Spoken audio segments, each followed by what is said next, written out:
Я сегодня хочу официально заявить, что я признаю свои ошибки.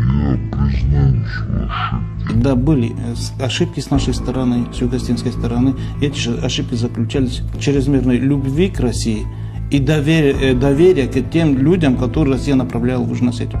Я и Владимиру Владимировичу об этом говорил, и Дмитрию Анатольевичу об этом просил, чтобы нам назначили людей из России, так как денежная помощь, финансовая помощь идет со стороны России, чтобы и направляли людей из России, чтобы они полностью контролировали, значит, эти финансовые потоки. Помимо того, что некачественно выполнялись до 2012 года работы по восстановлению разрушенного народного хозяйства, не очень-то эффективно и были использованы те финансовые средства, которые были выделены для этих целей высшим руководством Российской Федерации.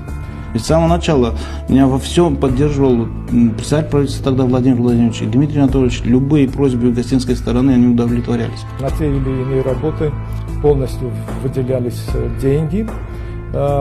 Еще раз повторяю, без проектно-сметной документации эти деньги исчезали, а объекты оставались недостроенными и не восстановленными. Я думаю, что как раз 2014 год был таким переломным моментом в плане прозрачности и серьезности подходов к выполнению тех задач инвестиционных, которые стоят перед республикой. Переломный год у нас получился, и я его считаю именно 2014 год, когда мы практически уже выправили ситуацию с восстановлением республики.